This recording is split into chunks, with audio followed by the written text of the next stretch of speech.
안녕하세요. 지극히 사적인 책 읽기의 똑서입니다. 똑치입니다.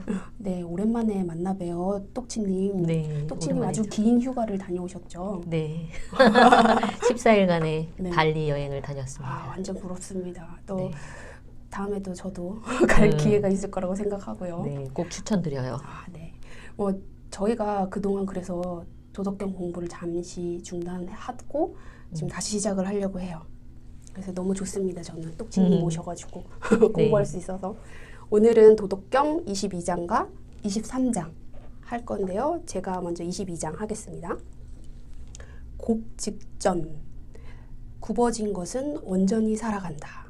이 곡즉전이라는 말은 노자가 만들어낸 말이 아니라 노자보다 훨씬 전부터 내려오는 옛말이라고 하더라고요. 그러니까 우리 똑치님 굽은 나무가 선산을 지킨다 이런 말 들어보셨죠?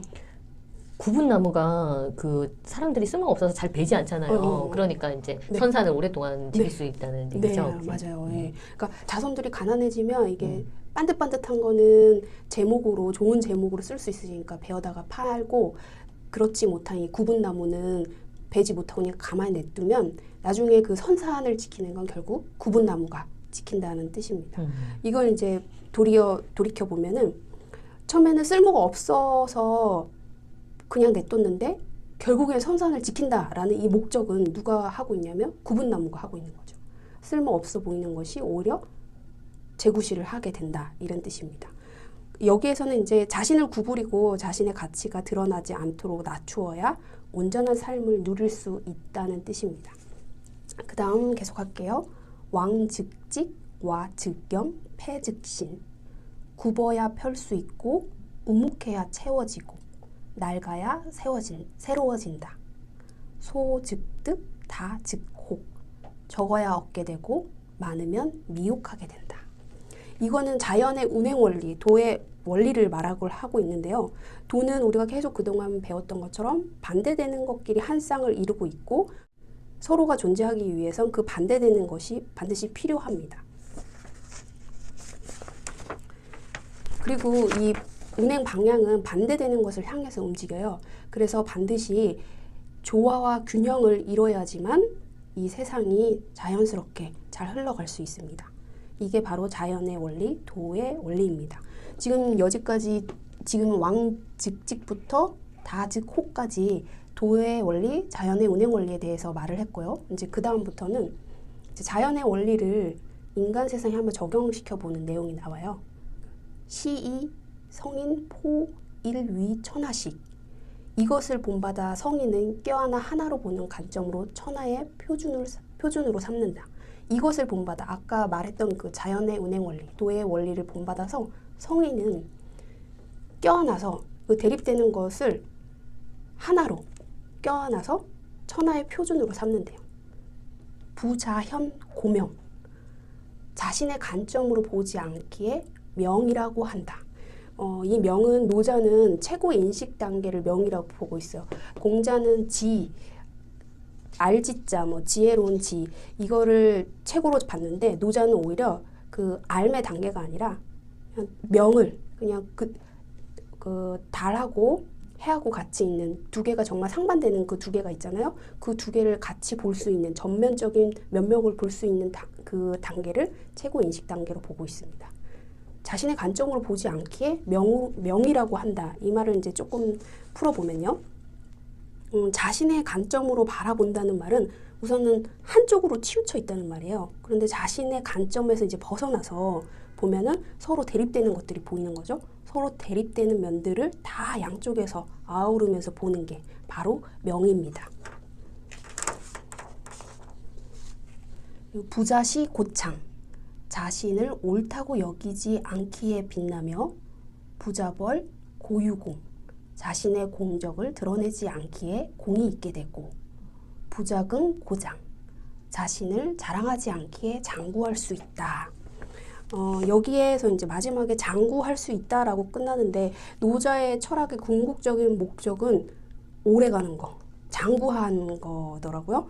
왜 이런가 보면 아무래도 그 노자가 사는 시대가 춘추 전국 시대다 보니까 사회가 혼란했고 안정기에 안정되어 있지 않았기 때문에 노자는 그 안정적인 세상, 오래가는 국가 재건을 바랬던 것 같아요. 그래서 오랫동안 국가가 유지되고 그 통치자가 통치를 오랫동안 해야 하는 게 이제 바람직한 사회의 모델이고, 자연이 바로 그 장구함의 모델로 본 거죠. 그래서 마지막에 이렇게 해야 장구하게 할 수 있다, 오래 갈 수 있다라고 얘기를 합니다. 부유부쟁, 고처나 막능, 여지쟁, 오직 다투지 않게 세상이 그와 다툴 수 없다. 여기에서 우리가 또 생각나는 말이 있어요. 상선약수. 노자가 항상 했던 말. 물은 다투지 않기 때문에 최고의 선으로 보거든요. 왜 다투지 않을까 이렇게 돌아보니까 자신의 가치관이나 이론을 고집하지 않기 때문에 다른 사람의 주장이 그렇게 싸울 만한 거리가 안 되는 거예요. 그러니까 싸움이 안 되는 거죠. 누군가 싸움을 걸어도 저 사람 말이 맞을 수도 있겠네. 그 사람 편에서 생각을 하니까 이해가 가고, 그래서 아예 싸움 자체가 안 되는 거예요. 그래서 물이 왜 최고의 덕이라고 했냐면, 누가 물 앞에 이렇게 딱 가로막아도 물은 그걸 휘돌아서 나가고 거기서 맞서지 않고 돌아서 나가고, 그리고 물이 어디에 당기느냐에 따라 모양을 바꾸잖아요. 자기가 고집을 하지 않아요. 그렇기 때문에 다툼이 없는 거고, 우리 인간 세상에서는 자기가 내세우는 이론이나 가치관의 하나가 아니고 여러 다방면의 걸 다 아우르면서 보기 때문에 다른 사람하고 싸움거리가 될 게 없는 거예요. 네? 고지 소위 곡즉전자 기허 언제. 옛말에 곡즉전이라는 말이 어찌 헛된 말이겠는가. 아까 말했듯이 이 곡즉전은 노자가 만들어내는 말이 아니라 옛날부터 내려오는 말이고, 이건 곡즉전은 헛된 말이 아니라는 거죠. 성전 이기지, 진실로 모든 것은 거기, 즉 곡즉전의 원리로 돌아간다.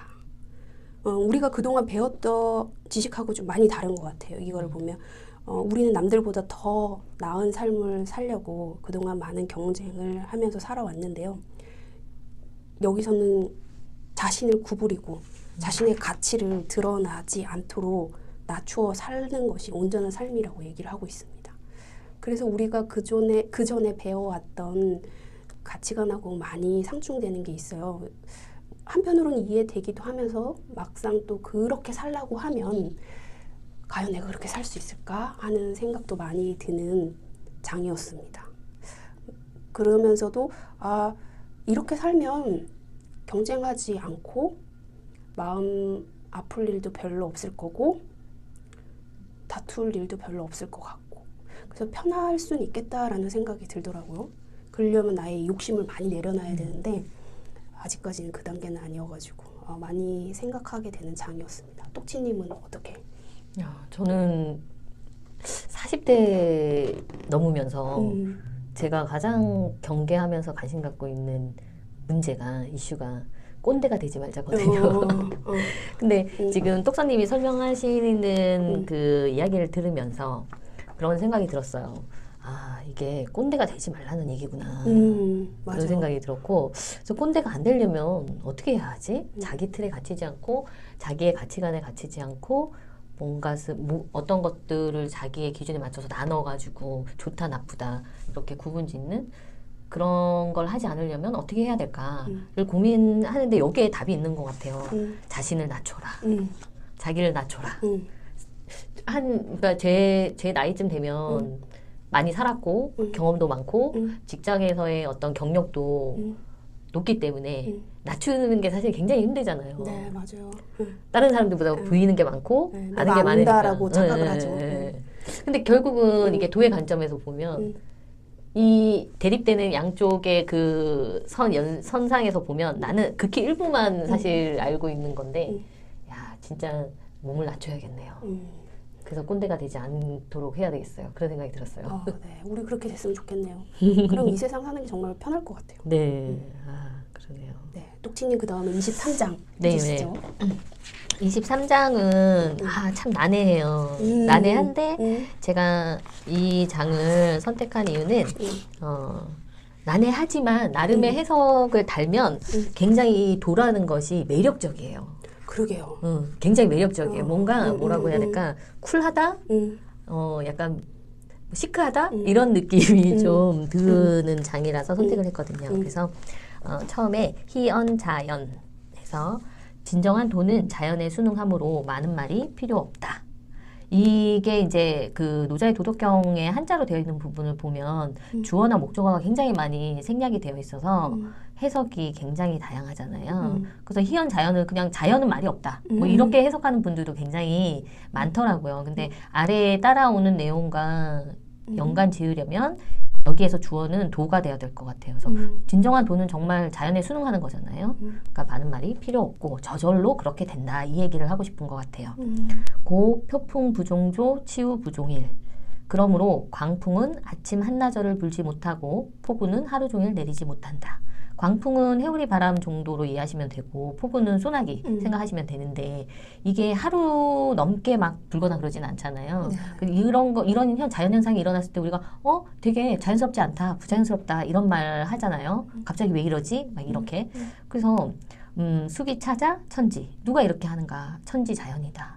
그러니까 이렇게 부자연스러운 광풍이나 폭우도 이 한나절, 하루 종일을 못 넘기는 거예요. 그래서 천지 상불능구 이황어인호. 천지 자연도 이렇게 부자연스러운 일은 그렇게 오래 지속할 수가 없는데 하물며 사람이 자연에 위배되는 일을 할 수 있겠는가? 라고 이야기했어요. 그래서 근데 우리 자연에 위배되는 일 진짜 많이 하죠. 그게 또 사피엔스의 그 본성이라고 하잖아요. 네. 그래서 이 정복을 하려는 그 기본적인 본능과 욕구가 있는 것 같아요. 그래서 자연을 제가 초반에 발리 갔다 왔다고 했는데 발리는 정말 너무너무 자연이에요. So nature. 완전히 사방이 자연이에요. 밀림이고. 근데 그거를 정부 차원에서 보호를 한다 그러더라고요. 그래서 높은 건물을 짓지 못하게 하고 등등 여러 정책을 통해서 그 자연 그 자체를 보호하는 나라더라고요. 그래서 자연에 들어가면 정말 마음이 편안해지네요. 네네네. 그 밀림과 그 열대우림과 바다와 그 하늘, 높은 건물이 없는 곳에서 하늘을 보신 적이 있어요? 그렇게 많지가 않은 것 같아요. 그 둥그런, 우리가 지구가 동그랗잖아요. 네네. 하늘이 동그랗게 다 보여요. 이렇게 호가 있어요? 호처럼, 반구형처럼 그렇게 하늘이 보이는 곳이더라고요. 그래서 정말 자연이 이렇게 위대하고 신비롭고 아름다운 곳인데 우리는 정말 자연에 위배되게 높은 건물을 짱짱 올리고 산을 깎아내고 이러고 있구나라는 생각을 했습니다. 네, 그 다음 넘어가겠게요. 자, 고 종사 어도 자동어도. 그러한 까닭에 도의 실현에 종사하는 자는 도와 같아지고 덕자 동어덕. 도에 잘 따르는 덕의 실현에 종사하는 자는 덕과 같아지며 실자 동어실. 도에 잘 따르지 않는 실에 종사하는 자는 실과 같아진다. 여기에서 이제 도를 그대로 실천하는 사람은 정말 도처럼 되는 걸 거고요. 그 다음에 우리 도를 실제로 실현하는 걸 이제 덕이라고 얘기하잖아요. 근데 도에 잘 따르지 않는 것을 이제 실이라고 얘기하는데 도에 잘 따르면서 덕을 실현하는 사람이나 도에 잘 따르지 않으면서 그런 실에 종사하는 그런 사람이나 다 자기가 하는 것과 같아진다는 얘기인 거죠. 네네. 그래서 근데 이거를 보면 또 다른 해석에 이렇게 되어 있더라고요. 그러니까 주어가 도를 깨달은 사람인 거예요. 그래서 도를 깨달은 사람은 도에 종사하는 사람을 보면 도처럼 대하는 거고 덕에 실현에 종사하는 사람을 보면 덕처럼 대하는 거고 실에 그 종사하는 사람 보면 실처럼 대한다. 왜냐하면 도를 깨달은 사람은 고정된 모습이 없기 때문에 도를 잘 따르지 않는 사람을 만났을 때 야, 도가 이거야. 도처럼 이렇게 해. 이러는 게 아니라 그 사람이 그 사람의 수준에 맞게 한다는 얘기로 해석을 하기도 하더라고요. 근데 저는 이 해석이 조금 더 와닿았어요. 왜냐하면 그렇기 때문에 도와 같아진 자는 밑에죠. 동어도자 도역락 득지. 도와 같아진 자는 도 역시 그를 얻음을 즐거이 여긴다. 동어덕자 덕역락 득지. 덕과 같아진 자는 덕 역시 그를 얻음을 즐거이 여긴다. 동어실자 실역락 득지. 실과 같아진 자는 실 역시 그를 얻음을 즐거이 여긴다.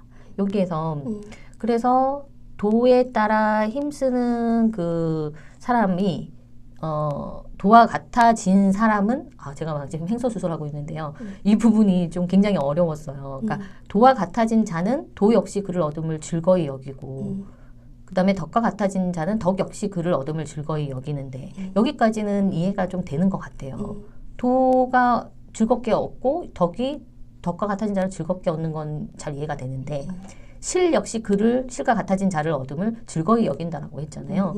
이게 무슨 말일까? 제가 굉장히 고민을 많이 했거든요. 그런데 이제 그 해석을 보니까 이태호 교수님의 해석을 보니까 그런 이야기가 있더라고요. 그러니까 도가 굉장히 자애로워서 도에 따르든 도에 잘 따르지 않든 그런 사람들에 맞춰서 다 대해주지만 도를 따르지 않는 실을 하는 사람이라고 해서 그 사람을 싫어하거나 배척한다는 이야기가 아니더라고요. 그러면 도를 따르지 않으면 그 사람은 그에 상응하는 뭔가 결과를 얻을 거 아니에요? 그래서 그 사람이 고통을 받든 어쨌든 그 사람이 받아야 할 몫이라고 한다는 거죠. 왜냐하면 그런 고통을 통해서 이 사람은 더 발전할 수 있는 거니까요. 그래서 전에 천지불인이라고 해서 도를 따르는 하늘과 땅은 공평하지만 자유롭지 않다고 멋있지 않다고 그런 장이 있었잖아요. 네.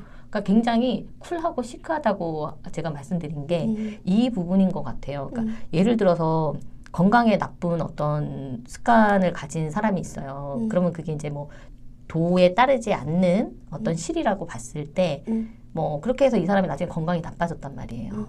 그러면 그런 결과를 가졌을 때 이 사람은 어떤 생각을 하게 될까요? 앞으로 자기 건강을 더 잘 유지하고 그런 나쁜 습관 없애야겠다. 이렇게 더 발전할 수 있는 어떤 계기가 될 수도 있잖아요. 그래서 요 부분을 그렇게 해석을 하는 게 저는 마음에 들었어요. 그래서 도를 깨달은 사람이 주어가 되고 이 사람은 고정된 모습이 없이 만나는 어떤 사람이 도를 따르는 사람이든 도를 따르지 않는 사람이든 그 사람에 맞게 대해주니까 다툼이 없는 것 같아요. 갈등도 없고. 그러고 이제 도를 따르는 사람을 만난 것도 기쁘고 덕을 따르는 사람을 만난 것도 기쁜데 도를 따르지 않는 그 실과 같아진 자를 만난 것도 기쁘다는 거죠. 왜냐하면 너가 이런 경험을 통해서 더 너의 그 삶을 발전시킬 수 있겠구나 하는 그런 이 부분의 해석이 너무 분분해요, 사실은. 그래서 저는 그러한 맥락으로 이해를 했더니 이 도라는 것이 굉장히 객관적이고 공평하지만 결국은 자유롭다는 거죠. 왜냐하면 이게 실과 같아진 자가 자를 그냥 내버려둬서 이 사람이 고통스러움을 맛보고 좌절을 맛보고 하게 그냥 내버려 둔다는 얘기가 아니라 그런 경험을 통해서 더 나은 삶으로 나아가는 거죠. 그래서 그 마지막에 신부족 유불신언 믿음이 부족하면 불신이 있게 된다. 이 사실에 대한 믿음이 부족하면 도가 이렇게 나를 챙긴다는 믿음이 부족하면 불신이 있게 된다라고 이제 이렇게 이어지게 되더라고요. 녹서님은 어떻게 해석하셨어요, 이 부분? 그렇게 저도 받아들인 것 같아요. 내가 인생을 살면서 놓치고 가는 부분이 있는데 그때 이제 고통 같은 게 뒤따라오잖아요. 네. 그때 고통이 왔을 때 그걸 고통으로 끝내는 게 아니라 그 고통을 통해서 내가 배우고 더 나아지려고 하면 그것 또한 나에게 선물 같은 거. 그래서 여기에서 아까 실과 같아지면 실 또한 그를 즐겁게 얻을 것이다. 이 말이 이 도라는 거, 덕이라는 거, 또 실이라는 게 같이 대립면에 있는 거죠, 서로. 네. 좋은 것도 있고 나쁜 것도 있지만 결국에는 이걸 통해서 결국 우리가 원하는 건 같은 거라는 거죠. 똑손님 말씀 들으니까 도를 따르는 건 덕이고 따르지 않는 건 실이니까 덕과 실이 양극의 그 대립상으로 존재할 때 이 두 개는 상호 관계 속에서 서로 의존하면서 같이 존재하는 거잖아요. 덕만 있는 것도 아니고 실만 있는 것도 아니고. 그래서 우리가 실에 가까워졌을 때 우리 삶의 위기라든가 어떤 실패라든가 좌절이 왔을 거거든요. 근데 그럴 때 되게 사람들은 누군가를 원망하죠. 자기 자신을 원망하든가. 근데 그게 아니라 이게 왜 나에게 왔을까? 우리는 반대 방향으로 나가려고 하는 그 성향이 있으니 덕적으로 나가려고 하는 성향이 있잖아요. 그러니까 그런 본성, 우리의 자연성을 살려서 어떻게 하면 내가 이걸 벗어날지, 어떻게 하면 덕적으로 갈까? 이런 고민을 하는 게 자연적인 것 같아요. 네. 네. 지금 이야기를 나눠보니까 굉장히 좋은 장이네요. 네. 이 23장도 그렇고 이제 저희가 하는 도경 부분이 되게 놀라워요. 그 마음 공부할 때 보면은 우리 아브락삭스 있잖아요. 성과 악은 하나고 또 모든 반대편이 되는 게 합일돼가지고 만들어진 게 아브락삭스 데미안에서 나왔던 신이거든요. 이 도덕경을 공부하면서 느끼는 게 계속 데미안의 아브락삭스가 계속 생각이 나는 거예요. 아, 헤르만 헤세도 이게 이 본고 도의 세계를 보신 거 아닐까요? 헤르만 헤세가 도교에 관심이 많았잖아요. 아, 이 아브락스가 그냥 나온 게 아니구나. 인도의 그 만신하고 또 이런 도경의 도덕경 이것도 공부하시면서 나온 게 결국에는 그 최고점이 아브락삭스였구나라는 생각이 들더라고요. 네. 재밌었습니다. 네. 그러면 다음에 또 만나요.